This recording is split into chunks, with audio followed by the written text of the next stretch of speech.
I just got a 9-card order. Actually, I got 4 orders. I already pulled 3. I wanted to see how long it takes me to pull 9 cards. So, this is my setup. Purposely didn't clean it up. This is my inventory, over 6,000 cards. Let's see how long it takes me to pull them.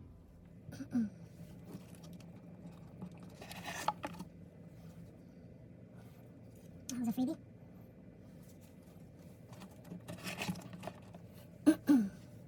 Two from LEHD. Also Forbidden Chalice. That was easy. Also Odin.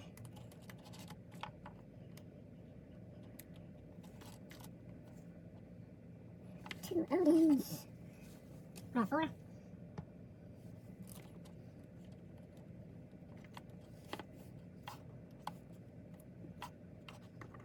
Valkyrie. Oh. 1 Valkyrie, 2 Vandus. Maybe that's the last card. SDRR. That's gonna be in random S. Booster Dragon. I believe that's a link. Yep. And 1 more Forbidden Chalice.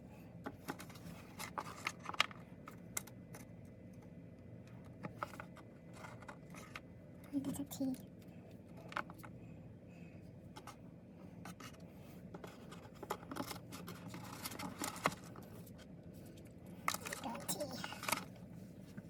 Alright, Wing Raiders Forbidden Chalice.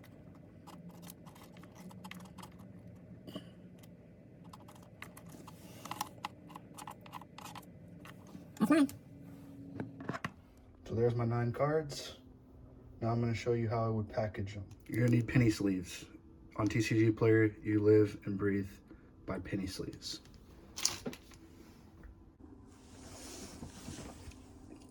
So this is 9 cards. This is just over probably what I would want to put in one shipping shield. I'll show you guys that in a second. So I'm just going to split the difference.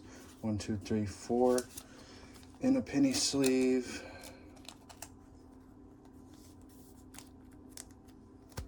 And 5 in a penny sleeve.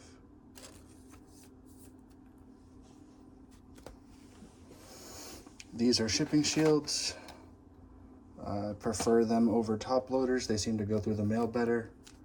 Comparable in price, better for the environment, all that good stuff. Found out about these from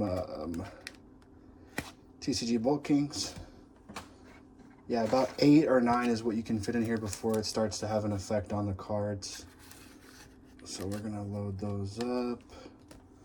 Then I always like to include a business card with my orders. And I'm just gonna write my little note. Thank you, please leave feedback. I've seen an increase in feedback since I started doing the handwritten note. Got my info in there in case they wanna sell me bulk or they like my service and they wanna keep buying from me. So now you see I showed the packing slip. I used to not use the packing slip, but now I find it to be very good to do. It seems to help the envelope be more rigid and it goes through better. I was having some problems where I was getting envelopes ripped in half, sent back. So now I'm going to show you how to package it up. All you're going to need is an envelope. I have return address stamps already on there and a stamp already on this one. So once you got the cards in there, you're just going to tape the shipping shield closed. Tape it, don't tuck it. This order has 2. Normally I'm only sending out 1 shipping shield. So this isn't the exact way that I'm used to shipping, but we're gonna try it this way. The one thing I will say is always make sure the card is, if you're facing the front of the envelope, make sure the card is on this side. When I started doing that, I stopped getting them back. That was another thing I picked up from TCG Bulk King, so thank you. So first you're gonna cut the address off the top. I've already done that. Then you're gonna take, normally I would put it like this, attach it to the invoice, and then fold it up. For this one, since I'm doing 2, I'm going to put them both vertically. I'm gonna tape them together so that they stay together for the package. And I'm going to attach them to the invoice.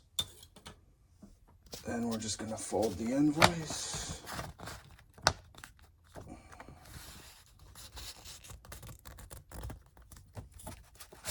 Not used to orders this big, so it barely fits in the envelope. On this one, it didn't seal too good, so I put a piece of packing tape across the whole seal to make sure it stays secure. Then we're gonna attach our piece of paper with the address. I'm not gonna show that. So.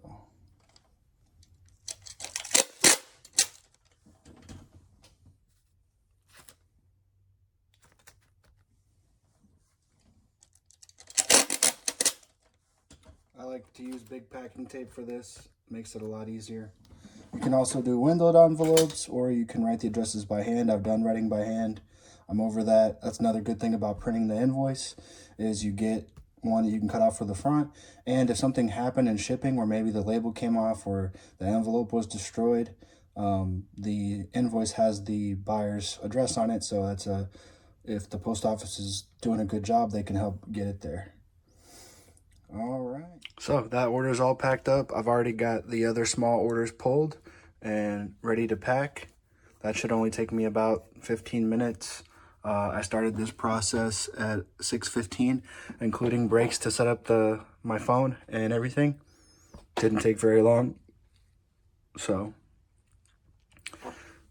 once you got everything set up, you know, this is a cool little side hustle. You spend less than an hour a day pulling and packing small orders. It adds up.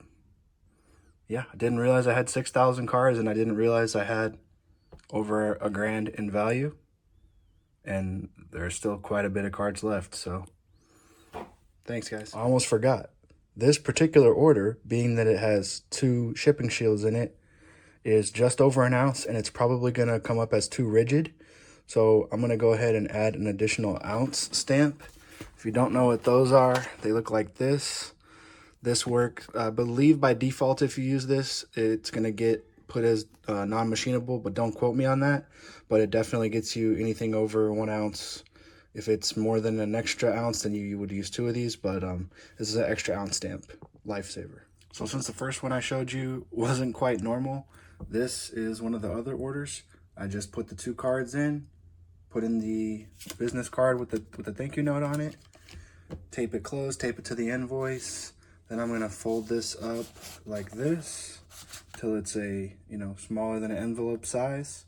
Put it in the envelope and make sure the card is to the front facing right, just like you would receive a credit card, and they've been going through the mail perfect like that. Okay, all in all, I got 4 orders packed, one of them being 9 cards. I sat down to do this around 6:13. Of course, right when I look at the time. It is now 6:53, and I've been doing a lot of logistics for filming this that I don't normally do. So I would say it probably in reality took me less than 30 minutes to pull and pack all of these. Just wanted to show you guys. bigjasc. I'll leave you with my card.